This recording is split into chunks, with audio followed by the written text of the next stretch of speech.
Donc le CHU de Grenoble est très honoré de la présence de Madame Fleury, qui est venue tout d'abord pour inaugurer une exposition de l'artiste peintre Anne Renard, qui est ici présente avec nous. Cette exposition, elle s'intitule « Réanimation picturale ».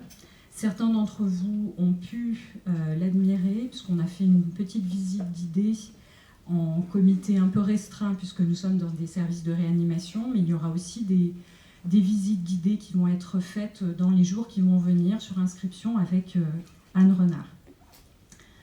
Donc cette exposition, elle est présente. Ce sont des tableaux qui d'ailleurs resteront dans les services, dans les couloirs et dans les salles de réanimation chirurgicale polyvalente, neurochirurgicale et soins continus. Donc Anne Renard, qui est peintre, artiste peintre, c'est sa deuxième expérience au CHU de Grenoble. Et là, pour les peintures qui sont dans ce service, elle a été en immersion complète pendant 15 jours dans les services. Et elle a réussi à traduire dans ses tableaux, avec beaucoup de douceur, de sincérité, et on en a eu encore des témoignages cet après-midi, la vie des services de réanimation. Elle a pu aussi montrer la dimension collective du soin, les relations entre les professionnels de santé, les relations entre les soignés et les soignants, et aussi les échanges avec les proches, les familles.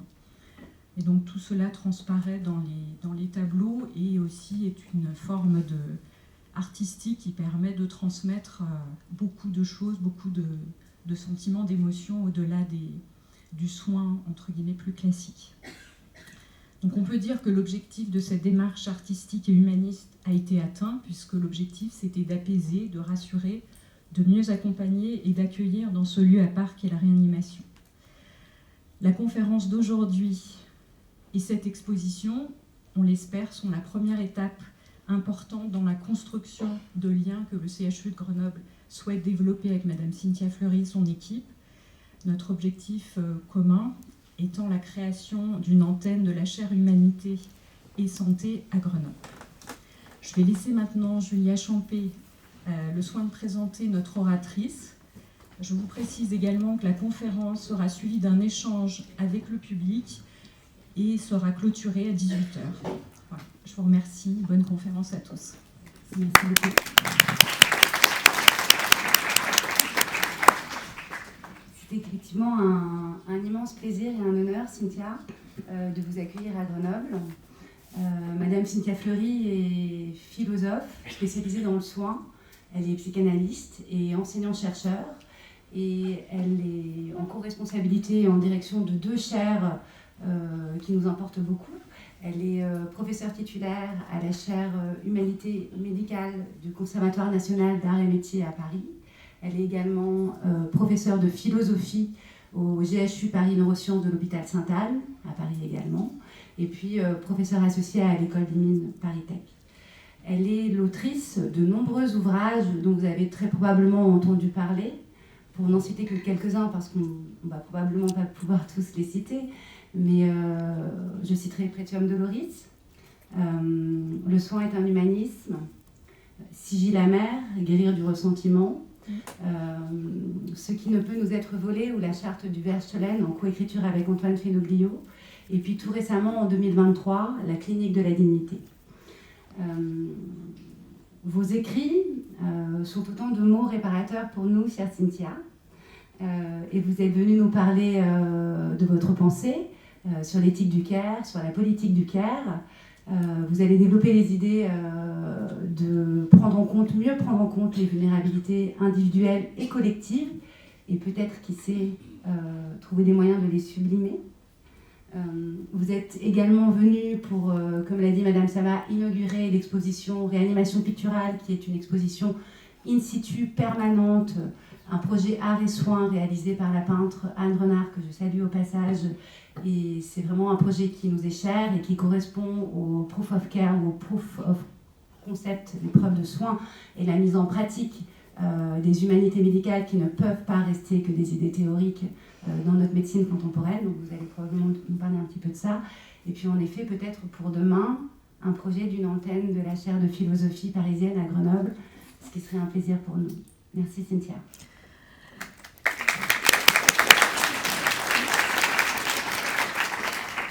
Merci, et à mon tour de remercier le docteur Champey. C'est vraiment une joie et un honneur d'être ici au CHU de Grenoble, d'avoir assisté à cette magnifique exposition d'Anne Renard, donc vraiment qui a fait ce travail artistique et anthropologique important. Et c'est vrai que demain, et je pense que demain arrivera vite, il y a cette antenne commune qui va nous permettre de continuer en front commun, d'avancer sur la question des humanités en santé à partir des services hospitaliers, et notamment sous la direction et la dynamique plus globale du docteur Champey. Là, pendant 40-45 minutes maximum, pour nous laisser aussi un temps pour échanger, revenir sur la définition multicentrique, polyvalente des vulnérabilités. Bien évidemment, revenir également sur ce qu'on entend par sublimation et le processus sublimatoire, comment on peut l'activer ou à l'inverse le freiner. Et puis dire quelque chose aussi de la vulnérabilité à la chaire de philosophie à l'hôpital, comment c'est un concept pivot. Et je vous donnerai juste quelques exemples. Et là, pour le coup, moins théorique, plus applicatif. Alors, concept polymorphe, bon, vous le connaissez, hein, donc on a effectivement deux grands ensembles de définitions, une définition plutôt ontologique, une définition plutôt métaphysique, non négociable, enfin en tout cas si on n'est pas transhumaniste, hein, si on est transhumaniste, on considère que la finitude n'est pas structurelle de l'homme, donc on peut lancer le débat, hein, c'est un vrai débat, puisqu'aujourd'hui vous savez que vous avez une charte justement qui considère comme droit, comme droit universel, une charte transhumaniste qui considère comme droit pour l'individu de pouvoir être augmenté. C'est pas rien, hein, parce que ce sont des grandes idéologies qui construisent aussi la société d'aujourd'hui.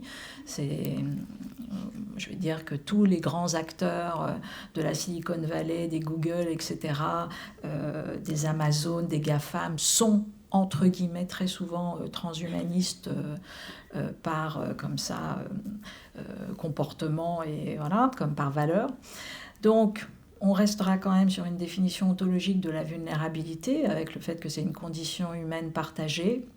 La vulnérabilité, c'est notre naissance, notre mort, la maladie, la question de la dépendance. Et tout l'enjeu, bien évidemment, c'est de ne pas du tout rentrer dans une approche ni essentialisante de la vulnérabilité. Hein. Donc oui, il y a une approche métaphysique, de fait, comme condition partagée, mais elle n'est pas essentialisante au sens où certains seraient assignés à telle ou telle vulnérabilité et d'autres pas. Hein. Pas du tout, c'est quelque chose que nous avons tous en partage, c'est le seul fait commun.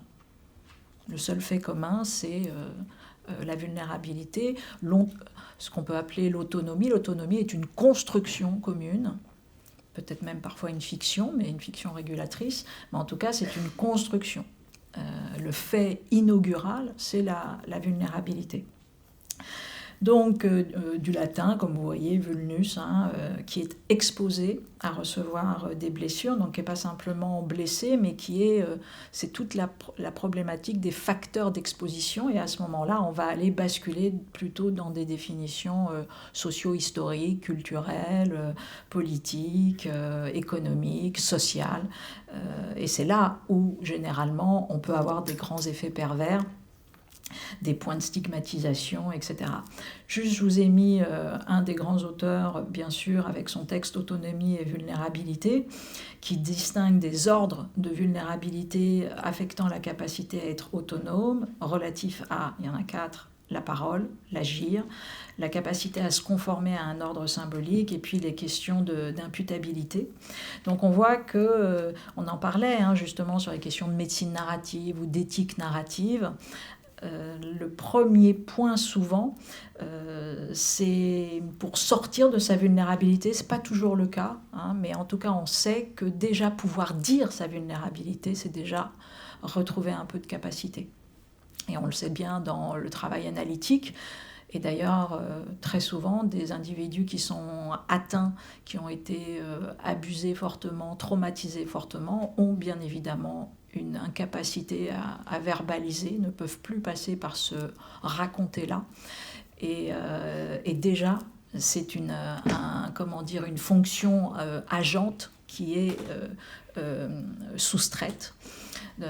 Donc voilà, donc le pouvoir raconter, le pouvoir dire, souvent c'est le marchepied d'un pouvoir-faire.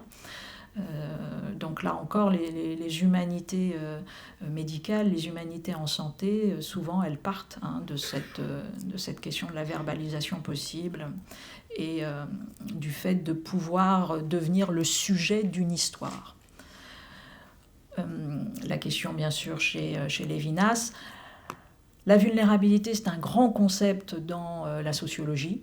Là, je vous ai juste mis un graphique bien connu parce que, et encore une fois, on ne va pas faire tout l'univers du corpus avec toutes les références. J'en ai pris juste quelques-unes parce qu'elles sont assez symptomatiques. Robert Castel, c'est un des grands penseurs de cette question de la vulnérabilité ou de la précarité.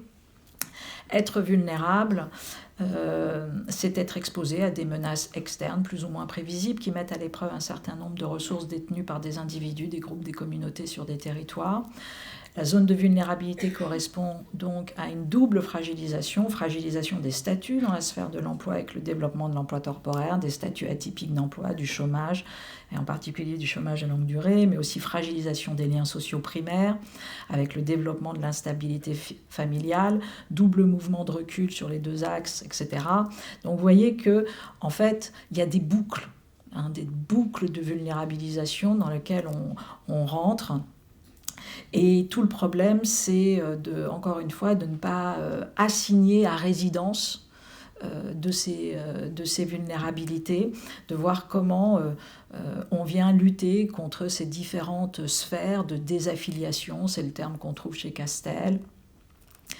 Comment aussi on ne stigmatise pas le vulnérable par un certain type d'aide, et à ce moment-là, ça va aussi vous assigner à la sphère de l'assistance. Et on voit comment ces aides-là peuvent se retourner contre le sujet lui-même avec des stigmatisations aussi. Donc voilà, tout l'enjeu, c'est de prendre conscience qu'on peut aussi produire un soin qui va maintenir dans la vulnérabilité. Donc les approches capacitaires de la vulnérabilité, elles sont clés dans nos affaires.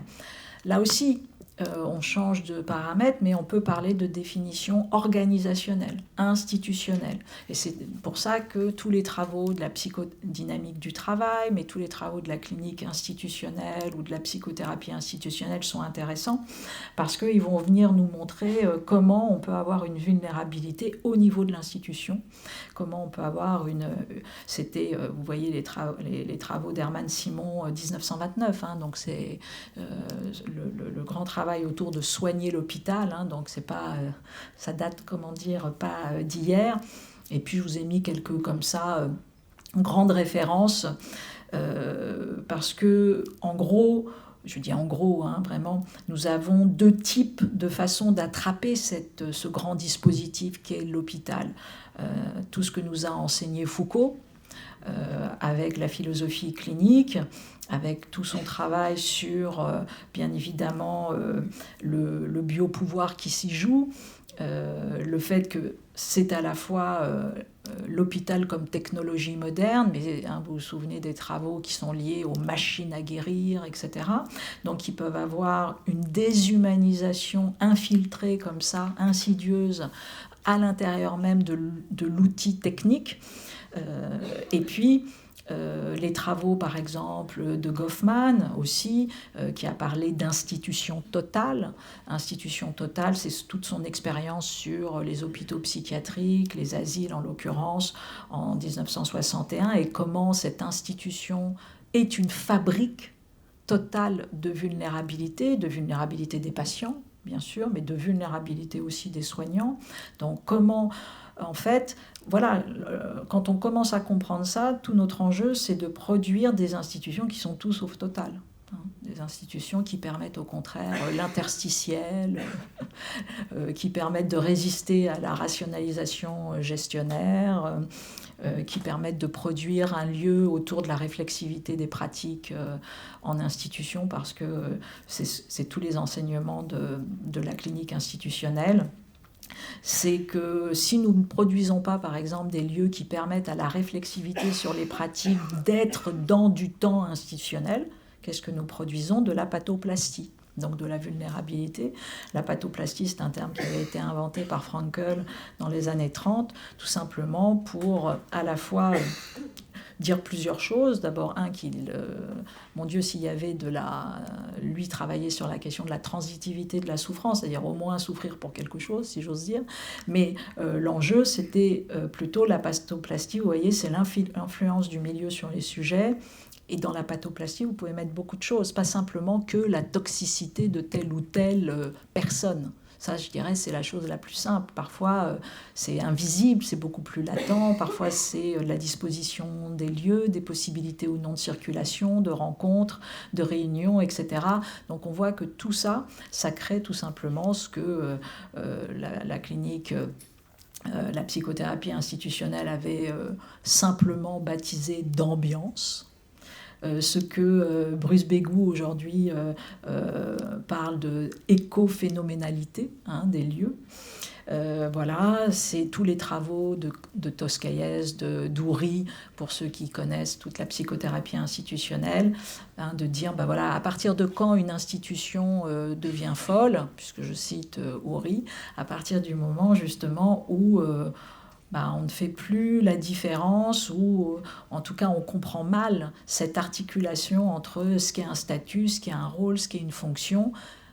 Le lieu de l'hôpital, c'est pas le lieu statutaire, c'est pas ça en fait qui nous intéresse. C'est le lieu de la fonction soignante en partage, du lieu du soin comme création commune entre tous les soignants, mais aussi bien évidemment les soignés. Et donc, c'est cet enjeu-là. Je vous ai mis également, les rappels des institutions totales qui produisent énormément de vulnérabilité. Vous voyez, c'est les termes qui sont donnés par Goffman. Profanation de la personnalité, technique de mortification, cérémonie d'admission, dépouillement systématique du subjectif, dégradation de l'image de soi, c'est-à-dire tous ceux qui, en fait, arrivent à cette époque, en 1960, dans l'hôpital psychiatrique et qui vont subir comme ça, les patients, des techniques de mortification, de désubjectivation. Heureusement, nous n'en sommes plus là du tout. Mais malgré tout, on sait que l'institution, parfois, a un lien un peu archaïque avec quelque chose d'ultradisciplinaire.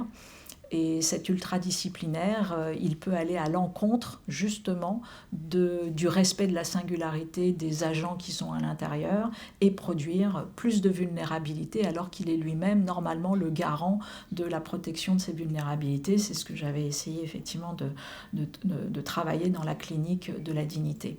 Et puis, on a une définition systémique, aujourd'hui, des vulnérabilités. Donc, vous voyez, on est parti du sujet, puis de la société, puis de l'institution, et puis jusqu'à la question systémique. Donc c'est vraiment un concept qui nous permet comme ça d'entrer en interrelation, d'avoir des visions très intégrées des problèmes. Ça peut être aussi tout ce qu'on renvoie au One Health aujourd'hui, ce qui est au croisement de la santé humaine, de la santé animale et de la santé environnementale. Donc, définition systémique, là aussi, les catastrophes sont depuis longtemps considérées comme le résultat direct des risques naturels, comme les inondations, les tremblements de terre, les sécheresses. Mais cette vision est ébranlée par le fait que, d'une part, tous les risques ne débouchent pas sur des catastrophes et que, d'autre part, toutes les personnes ou les groupes ne pâtissent pas également lors d'une catastrophe. Le lien crucial entre un risque ou une menace extérieure et une catastrophe a été trouvé dans la notion de population vulnérable. Là, c'était simplement pour vous montrer le passage, en fait, que, hélas, on a un phénomène, ça avait été bien vu par Éloi Laurent, de boucle de rétroaction de vulnérabilité. C'est que non seulement ces vulnérabilités systémiques vont renforcer encore plus les vulnérabilités des plus vulnérables. Donc on a une boucle comme ça qui est assez considérable. Et puis tout simplement, voilà, la question des limites planétaires,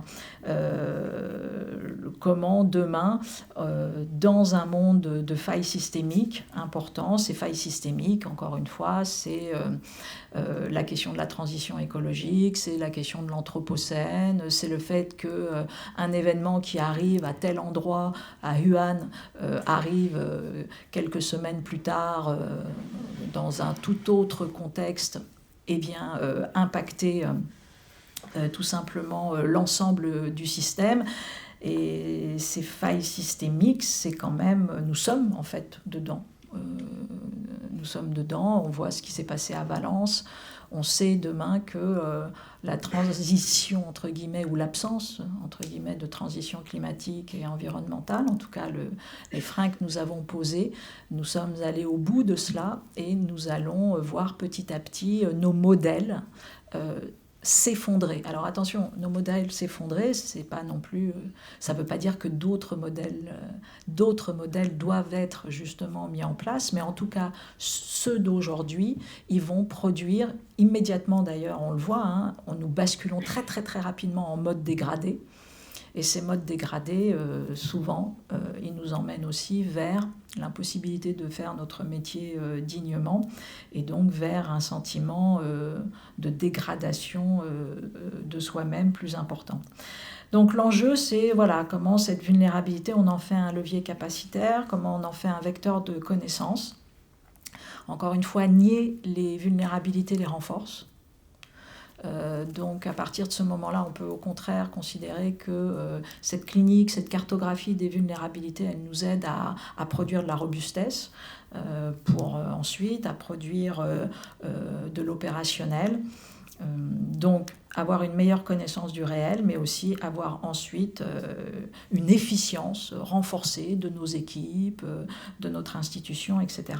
Et puis par ailleurs, ce qu'on fait plus spécifiquement, c'est ce que nous avons appelé avec toute la polysémique à laquelle renvoie ce terme, la générativité de la vulnérabilité. C'est-à-dire que la générativité de la vulnérabilité, c'est deux choses. C'est hélas que la vulnérabilité produit de la vulnérabilité, ça c'est oui, mais c'est pas que ça.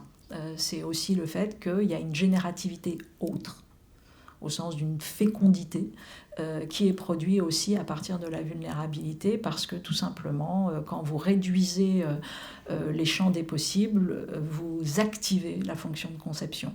C'est comme ça. Je ne dis pas du tout qu'il faut le faire de manière perverse, mais c'est un fait que vous avez aussi la possibilité de saisir, et c'est ce que nous faisons à la chaire.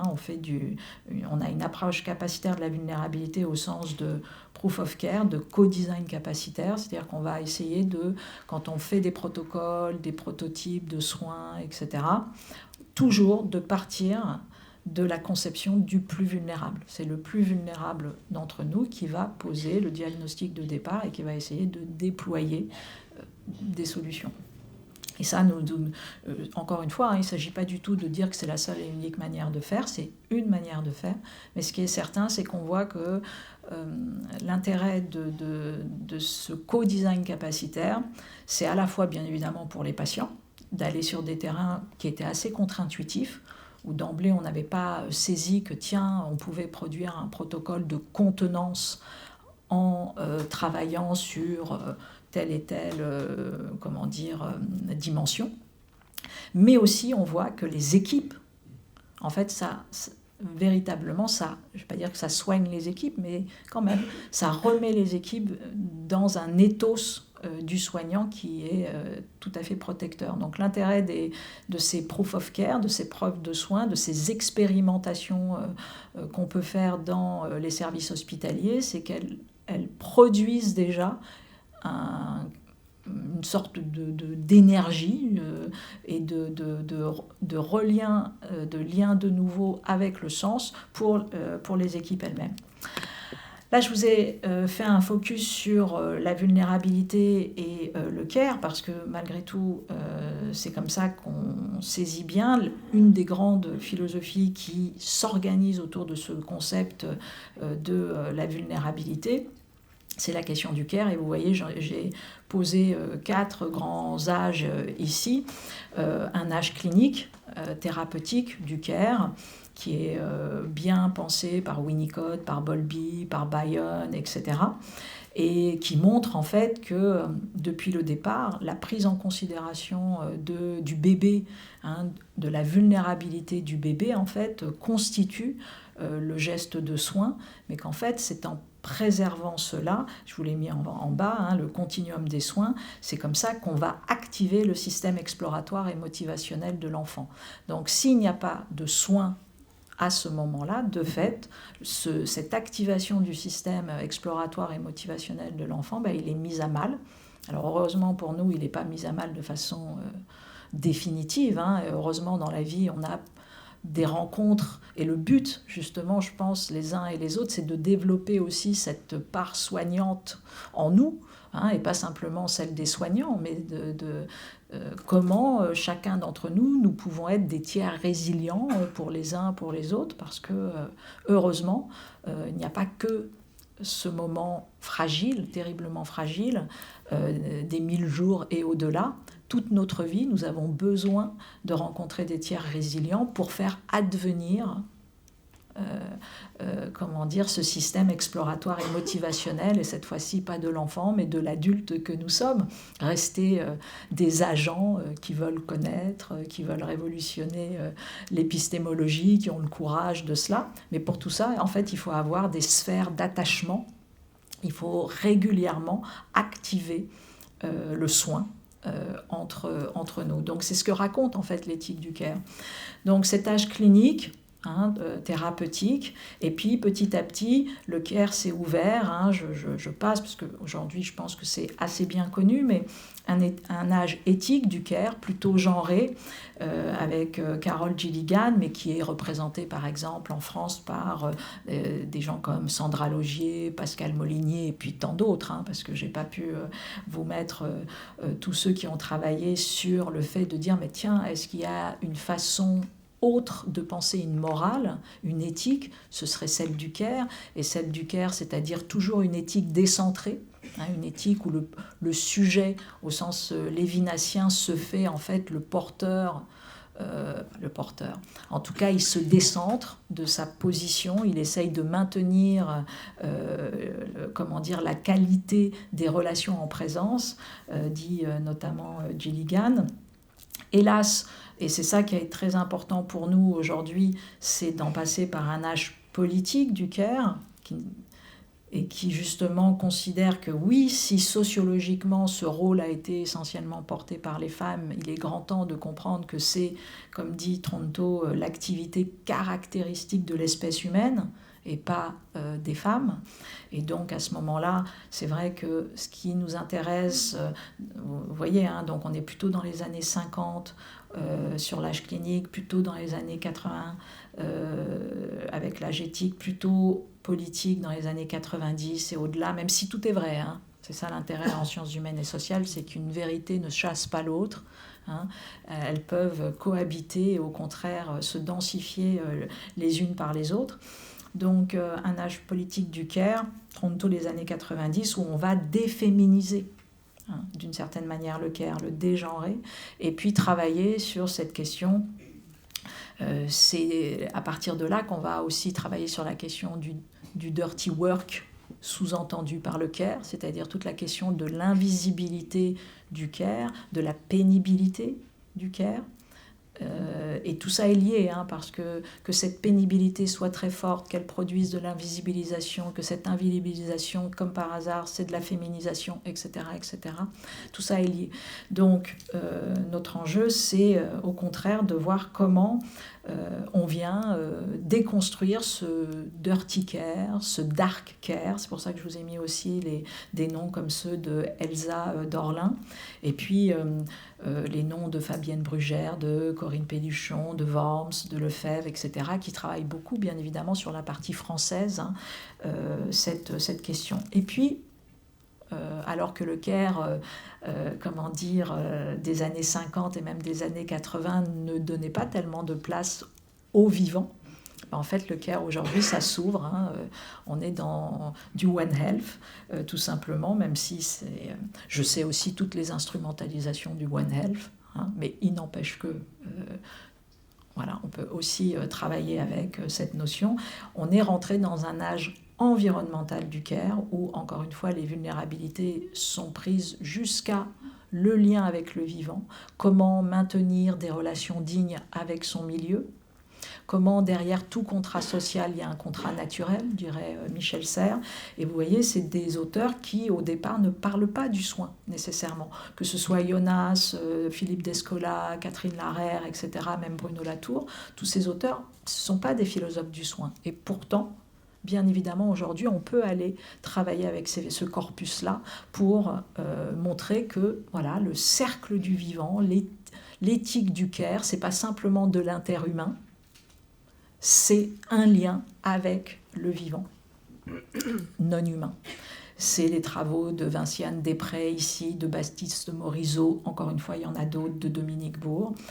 Donc cette clinique de la dignité interpersonnelle et du vivant, et puis avant, grand courant du nord au sud, hein, particulièrement dans les épistémologies du Sud, mais quand même du nord au sud avec ce qu'on a appelé l'écoféminisme, et l'écoféminisme qui faisait un lien direct entre les dominations sur la terre, les dominations sur la nature et les dominations sur les femmes.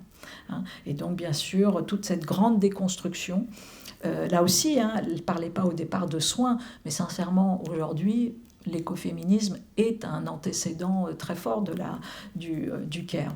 Donc une approche pour dénoncer les inégalités patriarcales et capitalistiques dès les années 80 avec des penseurs comme Vandana Shiva, Matai, Starhawk, Merkant, etc. Bien connus également. Là aussi, j'ai mis que les plus connus. Donc, vous voyez que le soin, cette question de la prise en considération de la vulnérabilité, elle est pensée depuis toujours. Elle est pensée aussi avec quelqu'un comme Adolf Portman, zoologiste, qui a parlé de néothénie. Alors la néothénie, vous savez ce que c'est, hein, c'est tout ce qui renvoie à l'altricialité secondaire. L'altricialité, c'est quoi? Ça vient du latin altrix, qui veut dire nourrice, et tout simplement l'une des thèses de Adolf Portman, et qui d'une certaine manière a été reprise par Bernard Lahire, que vous connaissez sans doute, qui est un grand sociologue et qui travaille sur le fait de venir poser comme ça des lois sociales humaines, et pas simplement des lois physiques, mais des lois sociales humaines qui s'intéressent. Et donc de poser cette loi-là de l'altricialité secondaire. Qu'est-ce que c'est? C'est de dire tout simplement que l'homme, l'espèce humaine, est une espèce à la prématurité physiologique, c'est-à-dire que nous sommes tous des prématurés, pas simplement les prématurés. Hein, il y a les prématurés, ultra prématurés, puis il y a nous qui, quand nous naissons, nous ne pensons pas prématurés. La thèse de Adolf Portman, c'est que si, en fait, quand nous naissons, nous ne sommes pas nés. Et en fait, pour naître vraiment à toute l'ambition et toute l'amplitude de l'individu, il faut une société. Il faut une société, et d'une certaine manière, la société, c'est comme si c'était cette espèce de continuation de l'utérus. C'est-à-dire qu'en gros, l'extra-utérin qui va venir, en tout cas résolument, si elle n'est pas là pendant les 1000 jours, comme disait Winnicott, un bébé, ça n'existe pas, hein, donc ça meurt. Et donc, nous sommes vraiment constitués par le fait qu'il n'y a pas de société sans altricialité secondaire. Donc voilà toute cette clinique de la vulnérabilité. Alors là, on bascule sur au fait, la sublimation, c'est quoi ? La sublimation au sens freudien du terme, notamment, pas que, hein, là aussi on peut partir, parce qu'il y a des très très très grandes cliniques de sublimation. Je suis restée simplement là et en vous laissant quelques notes, notamment avec un très bon que sais-je de Mélor Picot qui vous fait, pour ceux qui veulent refaire un petit peu d'exhaustif sur les théories de la sublimation. Mais sinon, très clairement chez Freud, hein, c'est la pulsion sexuelle met à la disposition du travail culturel des quantités de force extraordinairement grandes, et cela par suite de cette capacité spécialement marquée chez elle de pouvoir déplacer son but sans perdre pour l'essentiel de son intensité. On nomme cette capacité d'échanger le but sexuel originaire contre un autre but qui n'est plus sexuel mais qui lui est psychiquement apparenté, capacité de sublimation. Alors ça veut dire quoi sublimer ? Ça veut dire différer. C'est très intéressant parce que ce qu'on comprend dans la sublimation, c'est que c'est d'abord un travail. En fait, il n'y a pas de sublimation s'il n'y a pas un travail, donc un effort, et donc une transposition. Il y avait un point originel et puis un autre point. On devient quelque chose par la sublimation. Il y a quelque chose d'une translation, d'une transformation. Tout ça, c'est important. Pourquoi ? Parce que nous, je vous rappelle, hein, nous sommes des êtres, notre condition temporelle nous constitue. Nous sommes constitués par le temps. Et le temps, tout l'enjeu, c'est qu'il ne nous emmène pas que vers la mort. C'est ce qu'il fait. Mais tout l'enjeu, et je pense que la sublimation, c'est l'enjeu essentiel, c'est comment on fait du temps un allié. Un allié pour faire autre chose que de la condition mortelle. En tout cas, c'est très clairement posé comme ça chez Freud. C'est-à-dire, c'est ce qui va nous permettre de sublimer la condition mortelle, de sublimer le mortifère, les pulsions mortifères, non seulement individuellement, mais collectivement. Et un des grands, bien sûr, outils, c'est la culture. Hein. La civilisation ou la culture, pour Freud, se définit comme la somme totale des réalisations et dispositifs par lesquels notre vie s'éloigne de celle de nos ancêtres animaux et qui servent à deux fins, la protection de l'homme contre la nature et la réglementation des relations des hommes entre eux. Alors on est dans les années 30, hein. Aujourd'hui on dirait sensiblement différemment les choses, mais malgré tout, c'est très hegelien, hein, vous voyez, la sublimation comme ruse de la civilisation. Hegel aurait dit, la passion comme ruse de la raison. C'est-à-dire comment on utilise la passion des hommes pour tourner l'histoire dans le bon sens. Bon bref, je ne rentre pas là-dedans, mais en tout cas, la sublimation, voilà, là aussi, faire travailler, vous voyez, le langage, la sublimation se détermine comme processus à la fois d'investissement et de production des signifiants. Ça aussi, hein, je prends un exemple. Canguilhem, grand philosophe de la médecine, du normal et du pathologique, et qui vous rappelle que qu'est-ce que c'est qu'un être humain ? Qu'est-ce que c'est qu'un être humain ? Qu'est-ce que c'est qu'un homme qui est parfois malade, mais qui en fait va produire une santé malgré sa maladie ? C'est celui qui va inventer une nouvelle norme de vie, par exemple. Et c'est pour ça que Canguilhem est un auteur tout à fait clé pour tous ceux qui travaillent avec les maladies chroniques. C'est-à-dire, on voit très bien que la santé, c'est pas l'absence d'infirmité, de maladie, c'est pas ça. C'est produire une norme de vie, même si on a, une maladie. Produire une norme de vie, c'est en fait de la sublimation. C'est pas dit comme ça, mais c'est en fait une capacité d'inventer des signifiants. Produire une norme de vie, c'est ça. Hein ? Donc quand vous voyez comme processus à la fois d'investissement et de production des signifiants, c'est-à-dire que vous allez créer un sens. Vous allez créer une norme qui vous permet d'inventer un mode de vie. Et on voit très bien que quand on accompagne bien les patients en maladie chronique, ben c'est ça, c'est quand tout d'un coup, à un moment donné, face à cet évolutif, ce plus ou moins incurable, etc., ils vont produire une norme qui fait qu'ils restent capacitaires. Et c'est ça tout l'enjeu. C'est d'inventer avec eux cette norme-là. Donc voilà, les autres... on parle de perlaboration, on parle de verbalisation, de travail analytique, tout ça c'est entre guillemets la sublimation. Alors là c'est pour ceux qui travaillent entre la sublimation et le sublime et qui ont envie de savoir qui est de l'œuf, la poule, etc. Donc si le sublime nous apparaît comme ce qui donne du mouvement pour aller plus loin et la sublimation comme une récréation permanente des signifiants de la perception et de l'affect, doit-on dire que la sublimation constitue l'effet ou la cause du sublime? Je vous laisse et vous avez 5 heures. Donc c'est tout simplement pour vous faire sourire. Hein, on ne va pas rentrer dans ce niveau-là et je dirais même que finalement, ce n'est pas tellement la problématique, parce que, voilà, oui, c'est évident. Mais malgré tout, c'est intéressant, si vous voulez. Mais on voit très bien que, très souvent, hélas, bien sûr, les merveilles nous permettent de réactiver notre fonction d'émerveillement. Mais en fait, on se rend compte que très souvent, ça part de là. C'est-à-dire que vous avez beau présenter toutes les merveilles du monde à un sujet qui n'arrive plus à produire une capacité d'étonnement et d'émerveillement. Voilà, bon, donc a priori, le sublime est un enfant de la sublimation. Même si, bien sûr, il y a des choses sublimes, les montagnes, etc. Donc, bon, mais tout notre enjeu, c'est quand même on sait très bien, de produire cet auto-soin. Et dans cet auto-soin, la fonction, le processus sublimatoire est un des éléments clés, puisque ça nous permet tout simplement de gérer la question de la frustration, comment on renverse la perte, comment on renverse le manque, comment on fait de la présence avec du manque. C'est ça la sublimation. Hein. La sublimation, c'est l'être humain, c'est quoi? C'est du manque et de la mort, bien sûr, très bien, intéressant. Et donc à partir de là, il va falloir sublimer. Donc créer de la présence à partir de l'absence, ça s'appelle la symbolisation. Le manque crée du capacitaire, quelque chose. Voilà. Et en même temps, c'est pas du délire. On sait qu'il y a du manque. On sait qu'il y a de l'absence. Donc le processus sublimatoire, c'est pas ou alors c'est un délire sain. Bon. Donc comment faire, voilà, et c'est ça qui fait la question, bien évidemment. Alors la sublimation n'est pas la réparation au sens de retour en arrière à l'état en deçà du trauma.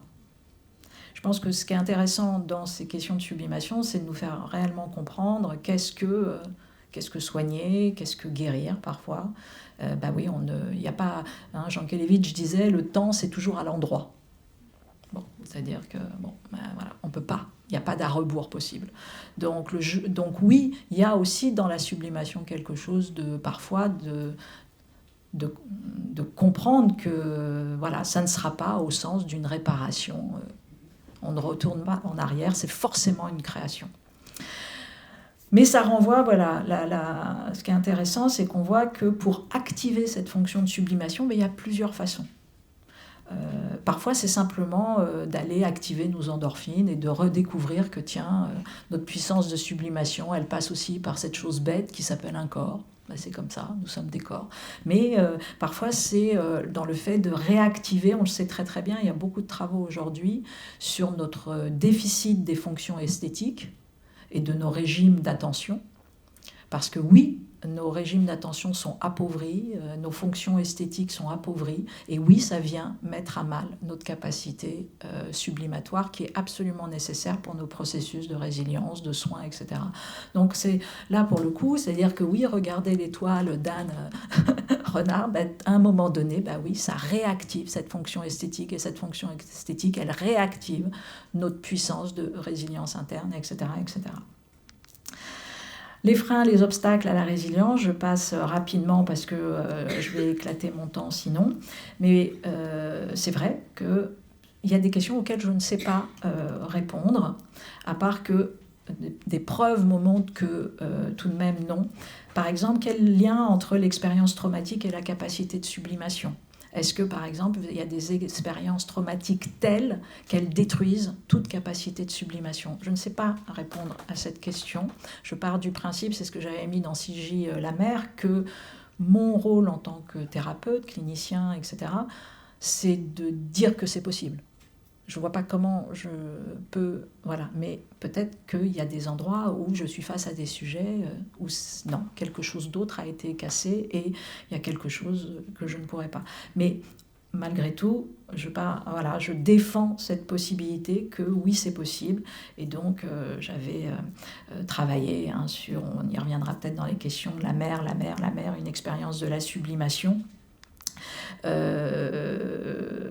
Et là aussi, poser ce qu'on a dit tout à l'heure, la guérison n'est pas affaire de la seule réparation et de retour à l'état antérieur. Quand Guillaume l'a parfaitement dit, la guérison est une affaire d'invention de la nouvelle norme de vie à produire, elle est création. Donc ça aussi, c'est en lien direct avec la question de la sublimation.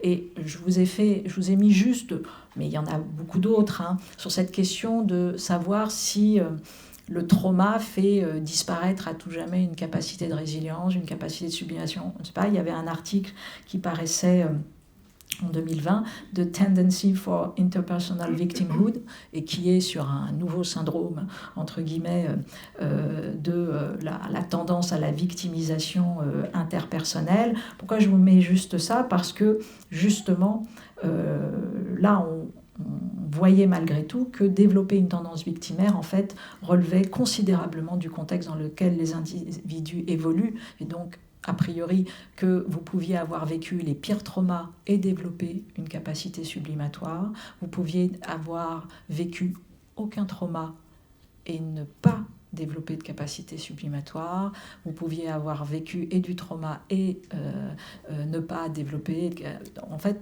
tout, hélas, est possible. Donc, encore une fois, notre enjeu, je dirais, c'est en thérapie, de se centrer sur le sujet et de voir comment, de manière très individuelle, on peut réactiver cette vérité clinique du processus sublimatoire chez le sujet et en même temps, malgré tout, de produire les environnements les plus aptes à accompagner cette production de sublimation.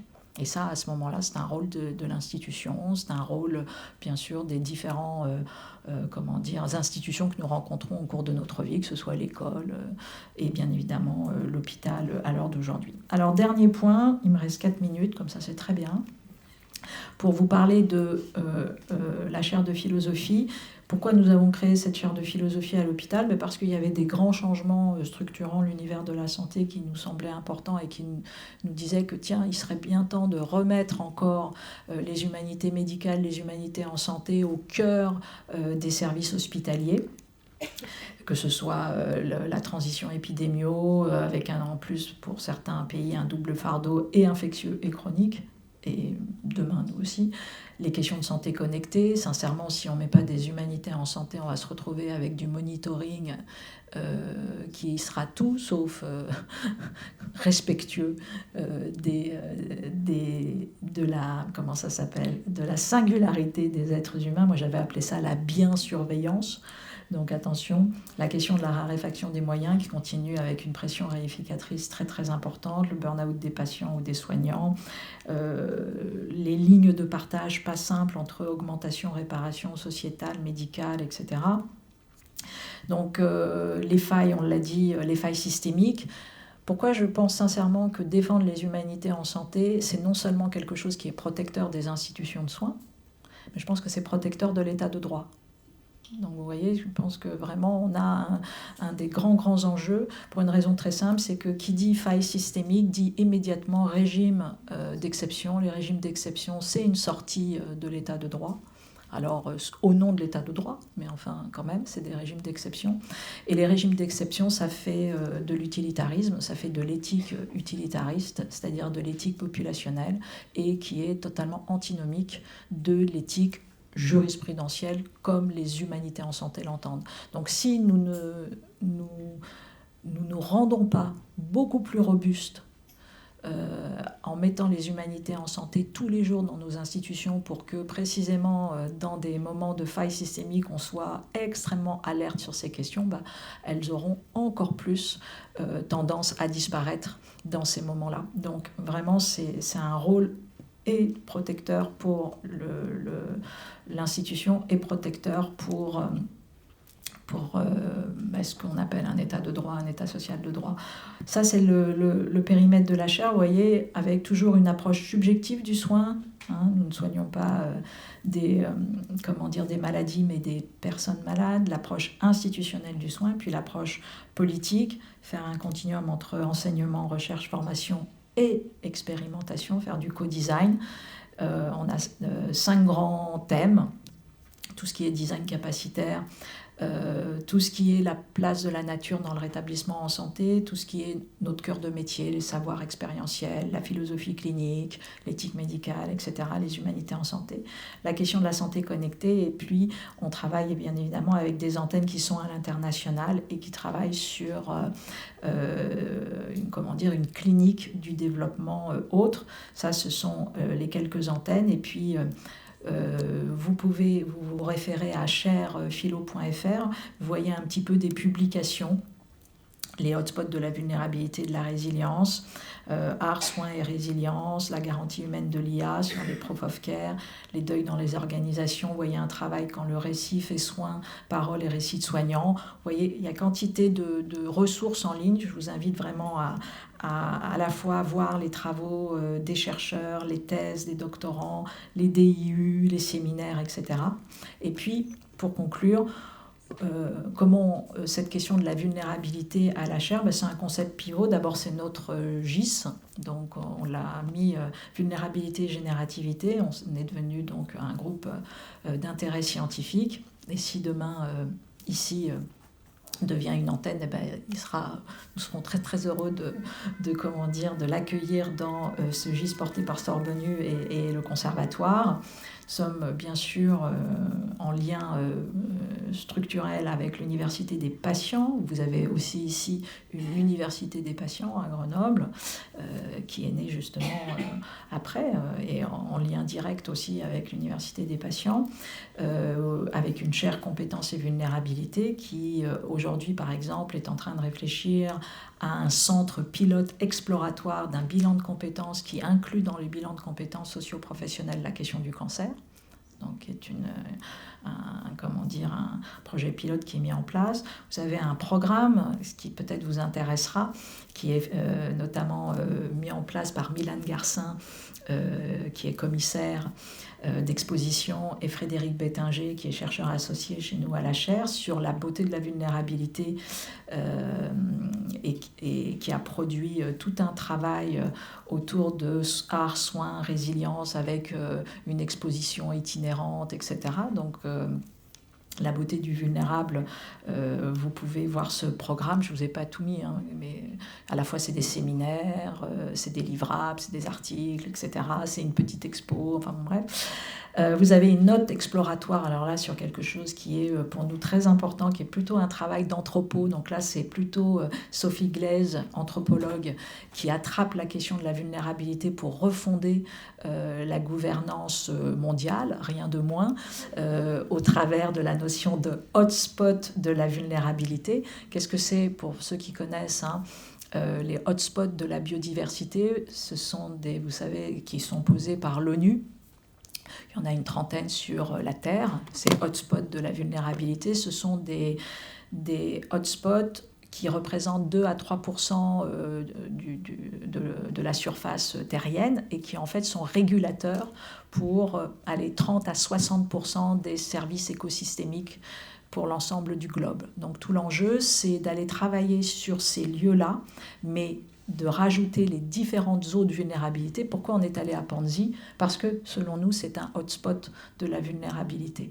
C'est un hotspot de la vulnérabilité et c'est en cartographiant dans le monde entier ces hotspots de la vulnérabilité, en prenant soin de ces hotspots de la vulnérabilité, qu'on refondera différemment une clinique du développement et de l'aide au développement, et notamment, c'est tout ce qu'on appelle aussi des cartographies radicales, qui réinventent, si vous voulez, les frontières entre les nord et les sud. Donc si ça vous intéresse, vous voyez un concept très géopolitique là, de la notion de vulnérabilité. Les proof of care, donc les proof of care, c'est l'expérimentation à partir du point de vue du plus vulnérable. Vous avez les travaux de Jobin, de Noémie Châtaignier, de Valérie Gâteau. Donc là, on va déposer d'ailleurs un AO assez fort. C'est le protocole CISUCO chez nous, donc de la contention involontaire au sujet se contenant. Donc ce sont des protocoles qui existent maintenant depuis 3 ans au GHU Paris Psychiatrie et Neurosciences des protocoles de contenance, donc on en parlera si vous voulez, et non pas de contention mécanique et chimique. C'est les programmes de développement du climat de soins, avec aujourd'hui une ville, Saint-Médard-en-Jalles, qui fait travailler autour de ces notions-là toute une ville, Saint-Médard-en-Jalles / métropole Bordeaux. Et donc, c'est les EHPAD, les écoles, enfin bref, c'est toute une politique publique de la ville qui essaye de mettre en place ce climat de soins. Les questions de vulnérabilité, si vous êtes intéressé par la clinique du burn-out des soignants, vous avez les travaux et les ateliers, les dispositifs de Valérie Gâteau, Déborah Gasneau, Benjamin Lévy. La question de la médecine narrative aujourd'hui avec cette très belle chaire portée par Isabelle Galichon, par Jean-Arthur Micolou, etc. La biographisation de la maladie avec Maxime Sodji qui est à Limoges et qui est en train de passer au crible 6000 lettres de motivation sur la clinique de l'obésité, pourquoi chirurgie bariatrique, et donc de passer au crible ces lettres-là, bien sûr avec tout le respect de l'anonymisation de ceci, de cela, enfin bref. Mais il y avait le consentement, bien évidemment, des patients dans la boucle pour mieux comprendre les motivations de telle chirurgie et aussi la biographisation de cette maladie-là. Les travaux de l'architecture et du Caire qui travaillent sur les questions d'enveloppe institutionnelle, Éric de Thoisy, Marie Tesson, Antonella Tufano, Fiona Meadows, et puis la modélisation du protocole de résilience de Panzi, où là on a vraiment une vulnérabilité très très lourde, du PTSD, des violences basées sur le genre. Je vous donne juste un point qui est je trouve assez passionnant, mais vous savez, à Panzi, c'est un one-stop center. Un one-stop center, c'est un lieu où, en gros, c'est un seul guichet. On arrive à Panzi et on sait très bien que les one-stop centers, c'est obligé. On doit développer ça parce que quand vous êtes vulnérable, si vous voulez, le parcours de soins, c'est juste pas possible. Il faut arriver à un endroit et que le parcours il soit dans l'endroit. Voilà, ça c'est plus simple. Et en fait, on se rend compte que tous, c'est mieux quand c'est comme ça. Donc bien sûr, le One Stop Center de Panzi, c'est à la fois, on entre par, hélas, la question de la réparation chirurgicale, notamment sur les organes génitaux féminins, donc chose terrible. Ensuite, on a toute la question d'accompagnement du PTSD, du stress post-traumatique, par des protocoles de santé mentale, etc. Ensuite, on a le plaidoyer, le juridique, etc. Parce que souvent, il faut rentrer dans un travail de porter plainte contre le perpetrator, etc. Il y a la situation de la réinsertion socio-économique, parce que ce sont des femmes qui sont bien sûr jetées de leur communauté. Donc voilà. Et pourquoi je vous dis tout ça ? Parce que dans la question de la réinsertion socio-économique, c'est bien, mais c'est quand même en même temps pas tout à fait au point. C'est-à-dire que oui, on va permettre à des femmes d'apprendre à coudre, de faire des sacs, de faire de l'artisanat. Pourquoi pas ? Et il faut. Mais là, on lance un programme qui est un tout petit peu plus ambitieux, qui est le programme PICO, avec Muriel Verbeek de l'Université de Liège, qui est spécialiste en restauration, et notamment restauration des objets abîmés. Et là, l'enjeu, c'est de former ces femmes à la restauration en art. Et ce n'est pas tout à fait la même chose. Alors, on ne sait pas si on y arrivera. Moi, je pense que oui. Et donc, tout d'un coup, de rentrer dans des formations un peu différentes où on est soi-même, on se restaure aussi en restaurant des objets qui sont essentiels pour l'art, mais pour aussi la culture dont on est issu, quand on sait très souvent toutes les problématiques de spoliation d'œuvres, etc. Donc, c'est le programme PICO. Pour, je ne sais plus, patrimoine, machin, culture, j'ai oublié. Mais voilà un petit peu ce qu'on essaye de mettre en place à la chaire. Et pardon, j'ai eu 5 minutes de trop.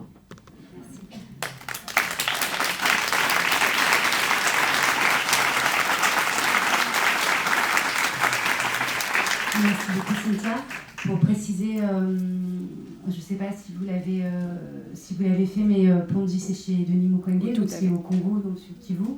Et donc il travaille sur les femmes victimes de violences totales. Totales, oui, c'est le mot. Et autour de la clinique du rétablissement post-traumatique, dans les zones de guerre assez effroyables. Merci beaucoup, Cynthia, pour ces éclaircissements. On va avoir environ 25 minutes de questions. Donc, si vous avez des questions, on va faire tourner le micro. Je vais peut-être... Oui, je fais juste une remarque, mais c'était important pour nous, si vous voulez, d'être à Panzi.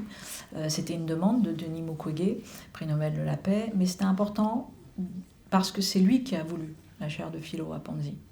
C'est pas nous. Et c'était très important qu'un lieu qui est un lieu de déflagration dise, en fait, nous, les humanités médicales, ça nous sauve. Et on en veut.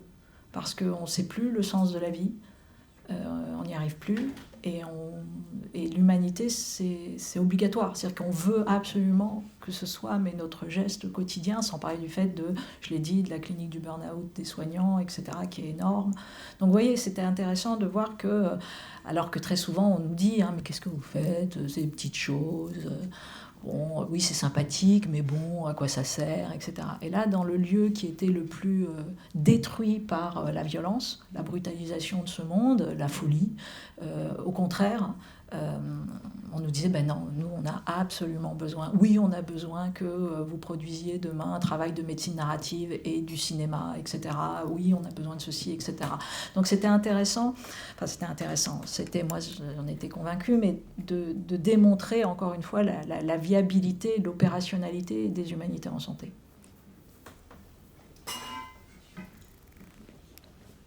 Je vais peut-être poser la première question. Cynthia, qu'est-ce qui menace dans nos sociétés contemporaines le soin et le vivre ensemble, le déni des vulnérabilités, vous en parlez, mais peut-être le non-partage de la prise en compte de celle-ci, de la prise en charge de celle-ci.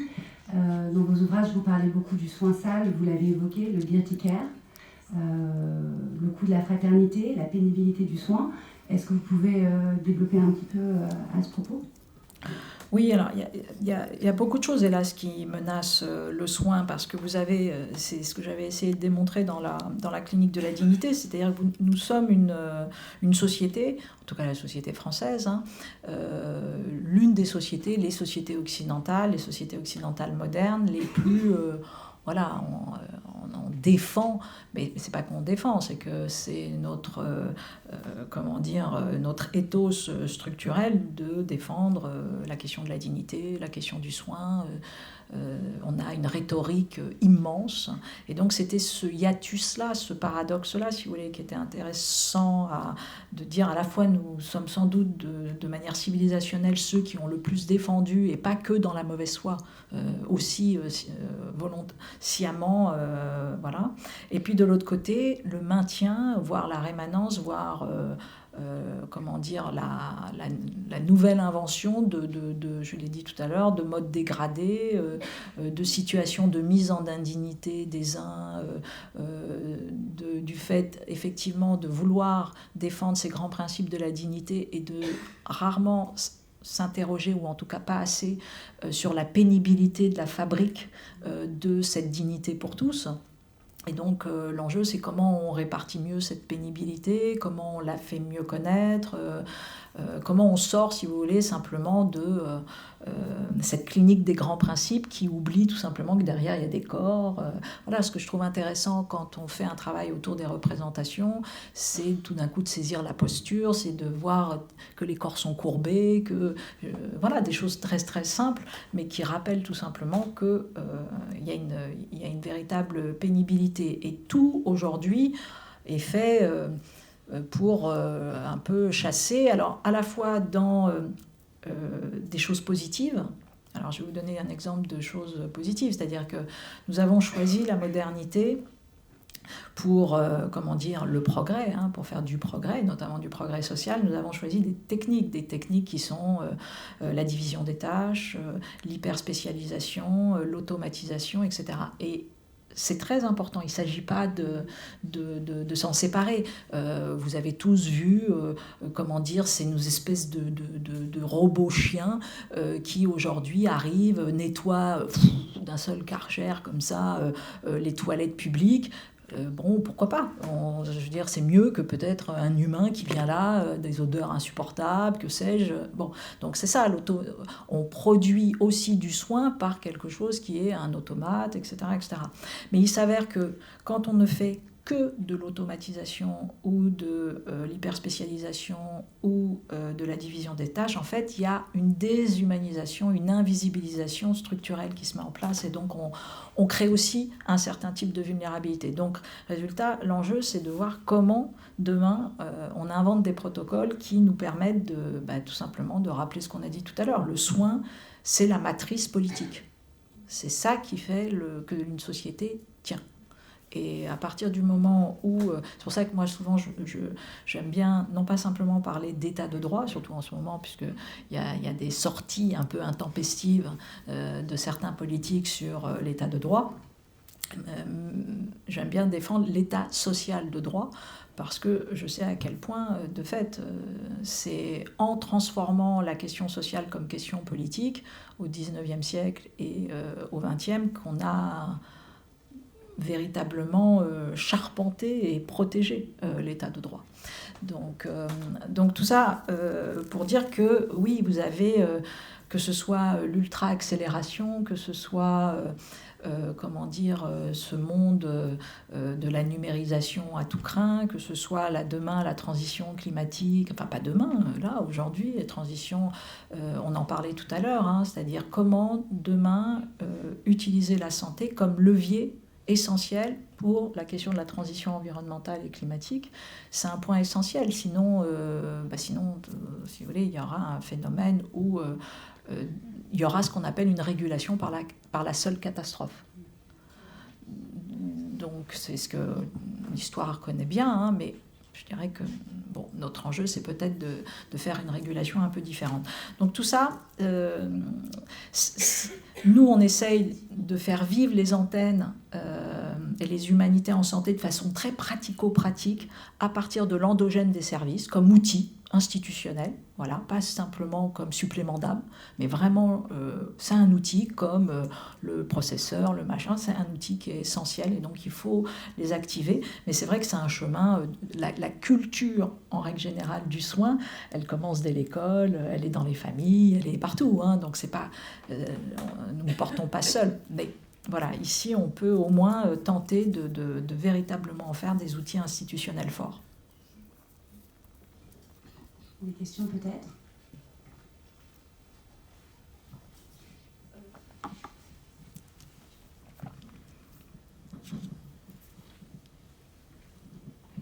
Bonjour. Alors, ce ne sera pas la question la plus pertinente, mais juste, j'ai trouvé votre propos très intéressant. Et il y a une notion que je n'ai pas tout à fait saisie. Dites-moi. C'était quand vous parliez que l'homme, c'est une espèce qui a une prématurité. Très bien, de l'altricialité secondaire. Oui. Est-ce que vous pourriez leur expliquer et quel est son lien avec la vulnérabilité aussi, s'il vous plaît ? Si, vous avez raison. En fait, si vous voulez, la thèse de Portman, c'est tout simple. On va dire les choses plus simplement. C'est ce que disait Winnicott quand je vous ai dit tout à l'heure, un bébé, ça n'existe pas. Vous allez me dire, mais si, un bébé, ça existe. Alors, qu'est-ce qu'il cherche à dire ? Il cherche à dire qu'un bébé, ça n'existe pas, puisque si on parle d'un bébé, nécessairement, il y a un adulte, il y a un aîné, il y a quelqu'un qui peut produire ce qu'il appelait le holding ou le handling à côté, c'est-à-dire le soin. Un bébé tout seul, ça meurt. Donc un bébé tout seul, ça n'existe pas. C'est ça que ça veut dire. C'est une formule provocante pour dire tout simplement que s'il y a un bébé, ça veut dire qu'il y a quelqu'un derrière qui prend soin pour faire que... Voilà. Donc quand on parle de néo-tennis, c'est la même chose. C'est-à-dire de dire qu'en fait, nous tous, quand nous naissons, en fait, si la société, si nos parents ne viennent pas continuer cet acte, en fait, et notamment dans ce qu'on appelle les 1000 jours, etc., nous sommes en danger de mort. Donc nous pouvons disparaître, c'est ça que ça veut dire. Et que donc nous avons besoin d'une altricialité secondaire, c'est-à-dire qu'on a besoin que la société devienne notre nourrice. Donc, c'est-à-dire qu'on a, un premier point primaire qui est un in utero, et puis après il y a quelque chose qui s'appelle extra-utéro, et ça, en tout cas dans une fenêtre qui est assez longue, qui est sans doute l'une des plus longues dans l'espèce du vivant, parce que nous mettons du temps à sortir de cet état-là, nous avons donc besoin de ce soin. C'est ça que ça veut dire tout simplement, l'altricialité secondaire. Donc c'est directement lié à la prise en considération générique de notre vulnérabilité. Voilà. Je ne sais pas si j'ai été plus claire, mais bon. Voilà. Une autre question peut-être ? Bonjour, j'aurais été très intéressée par en savoir un tout petit peu plus sur cette idée d'études sur d'aller de la contention à la... Parce que je trouve qu'à l'heure actuelle, le fait de ne pas considérer l'importance de l'humain justement comme outil de soin, dans les hôpitaux psychiatriques par exemple, c'est-à-dire de réduire à la portion congrue les personnes mises en face d'autres qui sont en grande difficulté, ça entraîne évidemment une rigidité, une envie d'être en sécurité, ce qui est quand même la moindre des choses. Et donc on va de plus en plus, on revient, je trouve, à des systèmes de contention qu'on avait complètement abandonnés par le travail institutionnel après-guerre. Et je voulais donc savoir comment en savoir plus. Alors le protocole CISUCO, vous le retrouvez également sur la chaire, et puis il y a un article là, bientôt scientifique qui va sortir et donner des premiers types de résultats. En fait, c'est tout simplement, si vous voulez, c'était un des enjeux du GHU Paris Psychiatrie et Neurosciences, mais qui est assez classique, hein. C'est de faire baisser la contention. Donc la contention mécanique, c'est quand on attache les patients. Et donc de réfléchir à d'autres types de protocoles. Et c'est pour ça qu'on a développé cette notion de contenance et non pas de contention. Et donc de se dire, mais au fait, c'est comment le sujet se contient. Là, par exemple, nous nous contenons spontanément, de manière implicite, mais on le fait. Bon. Donc, vous avez tout un état de l'art qui a été mis en place. Là aussi, il est publié par Azilise Le Boucher. Et vous le trouvez parce que, en fait, la contenance, c'est une chose assez simple, hein. On fait de la contenance par de la verbalisation, par exemple. C'est une manière de faire contenance, je disais tout à l'heure avec Ricoeur et d'autres. Bon. Mais on fait de la contenance par la reprogrammation sensorielle, émotionnelle, etc. Donc pas forcément de la verbalisation, hein.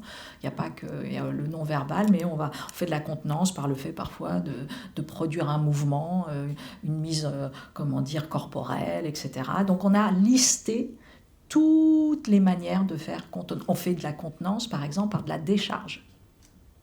C'est-à-dire, on va casser quelque chose et on va produire une contenance après, par exemple. Donc, on a listé avec les patients et les soignants tout, et puis bien évidemment les états de l'art, puisqu'on fait les deux à chaque fois. Et ça a duré au travers d'ateliers, d'idéations, etc. Et à ce moment-là, a été mis en place 7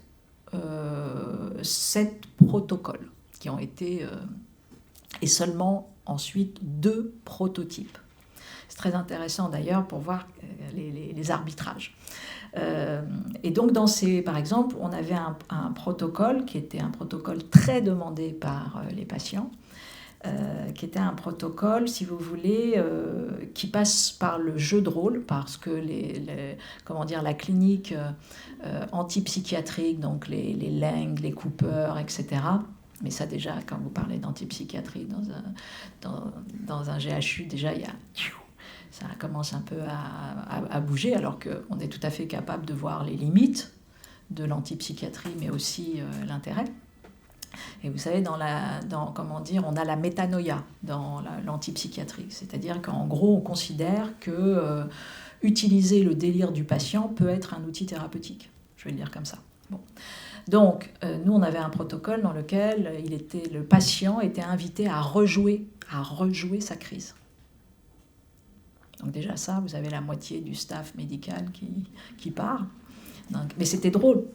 Pourquoi je vous raconte ça ? Parce que ce n'est pas le staff médical qui avait dit ça, c'était les patients. C'est ça l'intérêt, si vous voulez, de la générativité du vulnérable. C'est en gros de partir de la vulnérabilité. Vous savez, je vais vous expliquer comment c'était parti, cette idée. Vous connaissez les travaux de Temple Grandin, qui était une autiste Asperger. Voilà, voilà. Et moi, ce qui m'avait marqué dans le contre-intuitif, voilà, exactement, vous avez fait le geste. C'était que Temple Grandin avait expliqué qu'elle, le jour où elle avait vu des vaches se faire serrer, vous savez, pour se faire inséminer, elle avait dit, mon Dieu, oh là là, c'est magnifique, j'aimerais bien être là. Bon, donc ça, c'est contre-intuitif, si vous voulez. Je ne suis pas sûre que vous et moi, on aurait eu ce même sentiment, de dire, mais ça ne va pas, c'est un truc, ils sont fous, ils veulent me faire mourir, en fait. Bon, je caricature, si vous voulez, mais c'est ça qui est intéressant, c'est-à-dire de dire, tiens, pourquoi soudainement ce truc de la clinique du bord, qu'on connaît bien en clinique autistique, voilà, pourquoi tout d'un coup ça produisait une réassurance, une restauration, comment ça venait lutter contre l'angoisse de morcellement, etc. Et donc elle a créé ce qu'on appelle une squeeze machine. Et cette squeeze machine, je vous jure, vous la regardez, même moi, j'y vais pas, quoi. Et pourtant, je suis vaillante sur ce genre de trucs. Mais c'est parti de là. C'est-à-dire se dire, en fait, bien évidemment qu'il faut commencer à travailler en théorie de la conception avec les schizophrènes, les autistes, etc., avec les patients Alzheimer demain, avec ce qui est possible. Parfois, c'est possible, parfois, c'est pas possible, parfois, c'est long. C'est pas grave. De toute façon, ça produit une fonction agente. Voilà, on le fait avec les familles, etc. Donc, si vous voulez, Sisuko, ça fait ça. Sisuko, ça fait d'abord beaucoup d'ateliers d'idéation avec les soignants, les familles, les patients, pour produire. Et ensuite, ça fait des protocoles. Je ne les ai pas mis ici, mais vous pourrez les trouver. Hein. Si vous tapez Sisuko, vous verrez, on a une espèce de grand fauteuil où on peut être à deux et le patient s'enveloppe lui-même. Et je termine juste sur la métanoïa pour vous dire, ça allait dans ce protocole-là qui n'a pas été choisi, mais qui demain peut-être le sera. Le patient rejouait sa crise avec des machins sur sa tête, comme ça, parce que c'est genre, on est comment dire, hyper technique. Et donc, on fait de l'entrisme, hein, nous, on fait de l'entrisme partout. Donc, ça imprimait, selon des comment ça s'appelle, je serais incapable de vous dire quel algorithme, je ne sais quoi, enfin bon bref, ça imprimait la tête de la crise au moment où le patient rejoue. Et donc vous avez une clinique des objets, entre guillemets, où vous voyez, c'est comme Hamlet, quoi. Vous avez la tête de votre crise. Et donc on produit un protocole autour de ça. On a un autre protocole où vous pouvez mettre de la peinture sur votre corps et puis vous pouvez vous projeter contre un mur qui garde soit l'empreinte de votre corps, etc., etc., etc. Donc tout ça pour dire qu'on essaye, si vous voulez, de produire des protocoles alternatifs à la contention. Tous ceux qui sentent que la crise peut arriver et qui peuvent utiliser ces protocoles pour produire une contenance propre. De ceux qui ont vécu ça, et c'est bien juste après d'utiliser autre chose dès qu'on sent pour faire une clinique entre guillemets de désescalade, hein, voilà. Et puis en récidive, en prévention de récidive, etc. Donc, et demain, on voit, c'est ça qui est intéressant, c'est que quand on fait de la conception par le plus vulnérable, on fait toujours des choses pour l'universel. Parce qu'on s'est rendu compte que très très vite, les écoles nous disaient, mais en fait, tiens, les protocoles de contenance, là, nous, ça nous intéresse, hein, parce qu'on a 2-3 profs, non, ados, mais quand même aussi les profs après, parce que, hein, et qui seraient, tiens, ça serait intéressant, etc.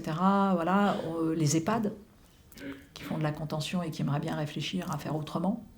Etc., etc. Donc, vous voyez, c'est ça. Le Sisuko, c'est d'essayer de travailler avec cette notion de contenance et pas que de manière métaphysique, philosophique, etc., mais à un moment donné, expérimental, prototypal, de dire, au fait, c'est quoi ça donne quoi comme proto ?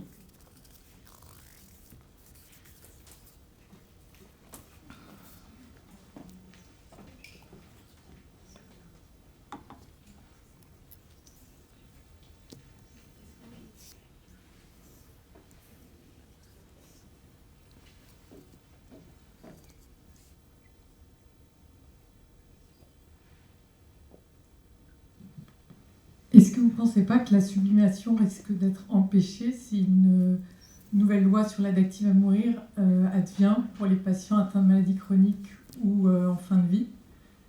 les soignants qui travaillent en soins palliatifs sont majoritairement défavorables à une euthanasie ou à un suicide assisté. Et dans votre réflexion, est-ce que la sublimation ne peut pas être stoppée ou la créativité ne peut pas être stoppée si on annule la vie de la personne?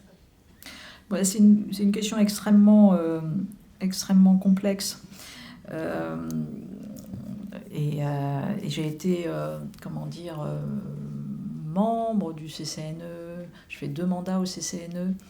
Et on avait notamment beaucoup travaillé sur ces questions au travers d'un avis sur la fin de vie, mais pas qu'un avis. Il y avait aussi une conférence citoyenne, pas une convention citoyenne, mais une conférence citoyenne à l'époque déjà qui avait avancé sur différentes manières de voir cette fin de vie, et toujours d'ailleurs en expliquant que un des grands enjeux, c'était la question d'un accès équitable aux soins palliatifs, et que déjà cette question-là, elle était un univers en soi. Il y a eu la Convention citoyenne sur la fin de vie, vous avez vu son résultat. J'étais, moi, j'étais membre du comité de co-gouvernance au CESE de cette Convention citoyenne. Donc, si vous voulez, je ne serais pas aussi, comment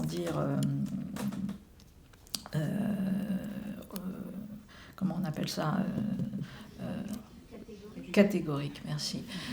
Je ne serais pas aussi catégorique que vous, même si, bien évidemment, on connaît tous la possibilité des effets pervers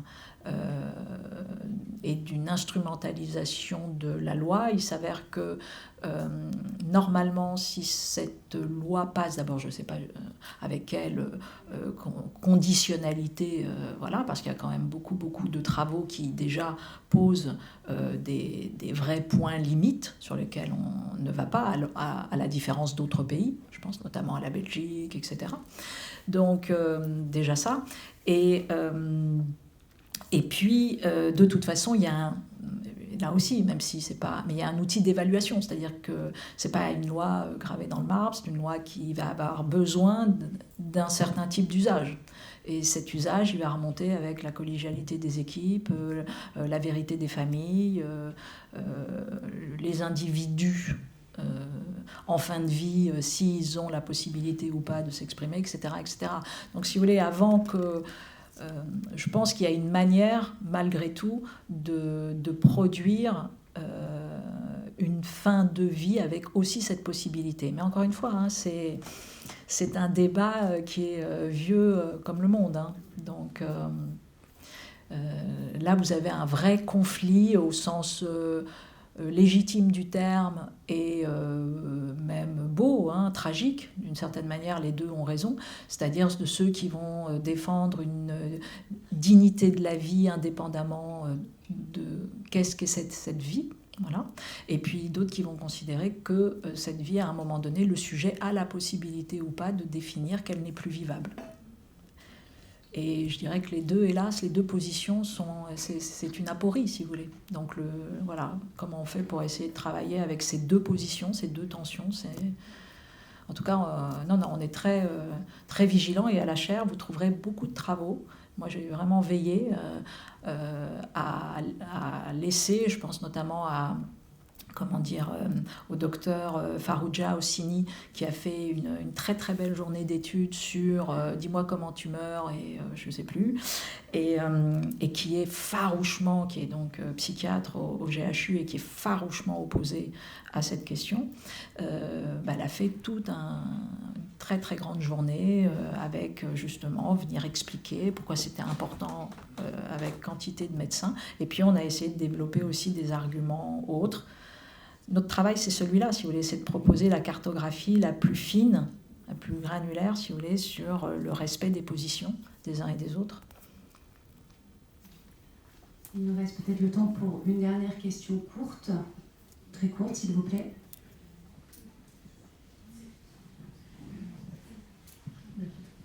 Étant soignant, passer d'un type de soin à un autre, je voudrais savoir si, pour la population souffrante et vulnérable particulière que sont les jeunes migrants, il y a une expérience ou un lieu de formation qui peut servir aux équipes qui prennent en charge. Bon, alors écoutez, ça nous a été demandé. Pour l'instant, c'est pas lancé. On a fait une toute première expérience, mais c'était vraiment très très très minime, puisqu'on a un DIU, vous savez, un diplôme interuniversitaire qui s'appelle Philosophie, Éthique et Design. Et dans ce DIU, il y avait eu un terrain à la demande d'Aurore. Aurore, c'est une grande association qui gère notamment des lieux d'accueil, etc.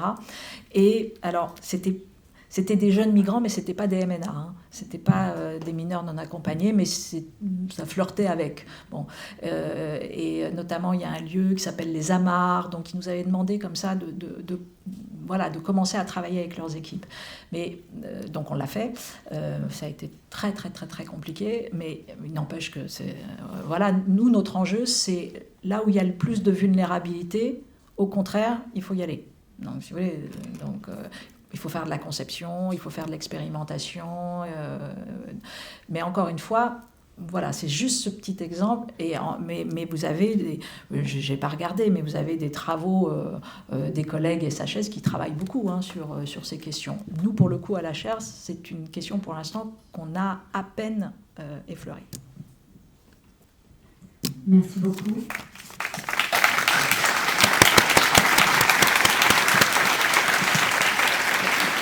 Merci à tous pour votre présence.